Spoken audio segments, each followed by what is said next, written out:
Hello दोस्तों, कैसे हैं आप सब लोग। उम्मीद करता हूं काफी अच्छे होंगे। तो दोस्तों, एंथम बायोसाइंस का जो आईपीओ है उसका अलॉटमेंट स्टेटस वगैरह आ चुका है। आप में से किन किन लोगों को आईपीओ अलॉट हुआ है कमेंट करके बता दीजिएगा। अब बारी है दोस्तों इसकी लिस्टिंग की। तो लिस्टिंग डे पर स्ट्रैटेजी क्या होनी चाहिए वो हम जानेंगे इस वीडियो के अंदर। देखिए, सारी चीजें मैं आपकी क्लियर करूंगा। डिसीजन आपको अपनी रिस्क और अपना एनालिसिस लगा के ही बनाना है। तो देखिए, सबसे पहले इसकी लिस्टिंग डेट है 21 जुलाई को। 21 जुलाई को 9 बजे मार्केट खुलता है, 10 बजे कोई भी आईपीओ की लिस्टिंग होती है। तो टेलीग्राम व्हाट्सएप चैनल पर मैं आपको अपडेट कर दूंगा सुबह सुबह भी कि भाई इसकी लिस्टिंग इसके आसपास हुई है, या कोई भी और हेल्प होगी तो मैं टेलीग्राम व्हाट्सएप चैनल पर आपको अपडेट कर दूंगा। तो टेलीग्राम व्हाट्सएप चैनल को ज्वाइन कर लीजिए। ऑफिशियल यूट्यूब चैनल से ही ज्वाइन कीजिए, ताकि क्या कि फ्रॉड चैनल, फेक चैनल्स बहुत सारे बन रखे हैं, तो यहीं से ही ज्वाइन कीजिए। लिंक डिस्क्रिप्शन के अंदर है। और फ्री में डीमेट अकाउंट वगैरह खुलवाना है, सबकी लिंक डिस्क्रिप्शन के अंदर आपको मिल जाएगी। और प्री मार्केट के अंदर किसी को बाय और सेल करना हो तो आप 9:45 से पहले पहले कर सकते हैं। और कैसे करना है तो आप सर्च कीजिए IPO pre market order Jayesh Khatri लिखकर आपको यूट्यूब पर वीडियो मिल जाएगा। अब अंदाजा लिस्टिंग प्राइस क्या हो सकती है, अंदाजा ही है जो जीएमपी ग्रे मार्केट का प्रीमियम चल रहा है उसके अनुसार ही हम अंदाजा लगा रहे हैं। तो देखिए, 570 रुपए के अंदर तो ये आईपीओ हमें अलॉट हुआ है। 570 रुपीज के अंदर ये आईपीओ अलॉट हुआ है। ये ठीक चीज क्लियर है। अब जीएमपी जो चल रही है ग्रे मार्केट का प्रीमियम 150 से 170 रुपए के बीच में। मतलब जीएमपी फिक्स पैरामीटर तो है नहीं कि हम इसको फिक्स लेकर चलें। एक लगभग इतनी चल रही है 25 से 30% के बीच में। तो अंदाजन लिस्टिंग प्राइस जो संभावना है 720 से 740 रुपए के बीच में लिस्टिंग होने की इसकी संभावनाएं नजर आ रही है। लगभग 720 से 740 के आसपास इसकी लिस्टिंग हो सकती है। आप बड़ी रेंज भी लेके चले तो 700 से 750 के बीच में इसकी लिस्टिंग हो सकती है। और अंदाजन लिस्टिंग इस 25 से 30%, लगभग 4000 से 4500 रुपए के बीच में लिस्टिंग इस मिलने की संभावना है। इतना मिल जाए तो काफी अच्छी बात है। बाकी देखिए, सारी चीजें मार्केट पर डिपेंड करेगी, या लिस्टिंग वाले दिन भी भाई कुछ जीएमपी में उतार चढ़ाव देखने को मिलते हैं, या कोई डिमांड ऊपर नीचे होते हुए देखने को मिलती है। वो आपको अपडेट मैं कर दूंगा टेलीग्राम या व्हाट्सएप चैनल पर, आपको अपडेट मिल जाएगा। इसीलिए टेलीग्राम व्हाट्सएप चैनल को ज्वाइन कर लीजिए। कोई भी लेटेस्ट अपडेट होगा वो जानकारी मैं आपको अपडेट कर दूंगा। तो अब इतना लिस्टिंग गेंस मिलता है तो हमारी लिस्टिंग डे पर स्ट्रैटेजी क्या होनी चाहिए।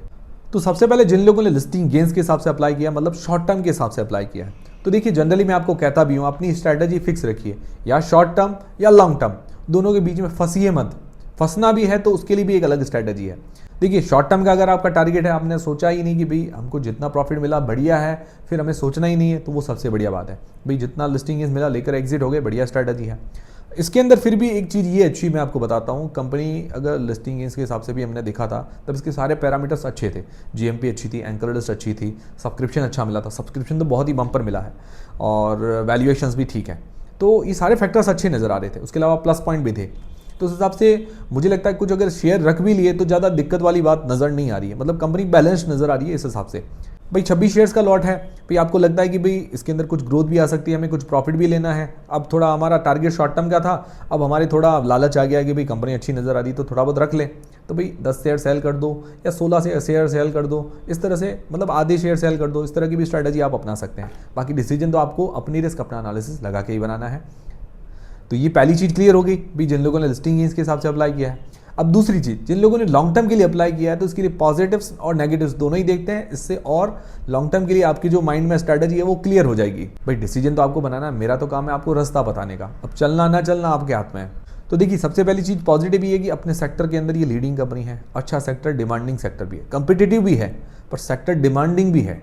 मतलब ये CRDMO बिजनेस के अंदर है। मतलब कॉन्ट्रैक्ट बेसिस पर क्या करती है कि रिसर्च भी करती है और दवाइयों की मैन्युफैक्चरिंग भी करती है। दोनों चीज़ें करके देती है। इसके अंदर काफ़ी क्लाइंट्स भी मिल जाते हैं। और अपने सेक्टर के अंदर जो टॉप 5 मतलब जो कंपनियां ऐसी है लिस्टेड कंपनीज, उनमें टॉप 5 में इसका नंबर आता है, तो काफ़ी अच्छी बात है। बाकी कंपनी फाइनेंशियली काफ़ी स्ट्रॉग है, रेवेन्यू प्रॉफिट के अंदर अच्छी ग्रोथ है। और जो प्रॉफिट मार्जिन है, ये काफ़ी अच्छी बात है कि लगातार पिछले 3 सालों से 20% से ऊपर के प्रॉफिट मार्जिन है, तो काफ़ी अच्छी बात है। और अभी भी इस साल FY25 के अंदर देखें तो 23% से ऊपर के प्रॉफिट मार्जिन निकल कर आ रहे हैं, काफ़ी अच्छी बात है। ROE, ROC वगैरह 15% से ऊपर है। और डेट टू इक्विटी रेशियो 0.05 का है, मतलब ऑलमोस्ट न के बराबर उधारी है इसके ऊपर। तो मतलब ज़्यादा चिंताजनक वाली कोई बात नहीं है। फाइनेंशियली कंपनी काफ़ी स्ट्रांग है। एंकर लिस्ट बढ़िया ही है। सब्सक्रिप्शन इसको बहुत ही शानदार मिला है। QIBs ने भर भर के सब्सक्राइब किया है। तो मतलब जब QIB सब्सक्राइब करते हैं, मतलब उनको ज़रूरत है SIPO की, बट वो नहीं मिलेगा तो लिस्टिंग वाले दिन थोड़ा बहुत बेनिफिट दे सकता है। मतलब खरीदारी आने की संभावनाएं नज़र आ रही है। तो ये है इसके पॉजिटिव्स। नेगेटिव्स क्या है? नेगेटिव्स देखिए, विशेष ऐसा कुछ नहीं लगा। कंपनी अट्रैक्टिव नज़र आ रही है, बट एक नेगेटिव ये नोट किया कि फेस वैल्यू 2 रुपये पर आ रहा है। थोड़ा प्राइस बैंड और सस्ता कर लेते ना तो बढ़िया रहता।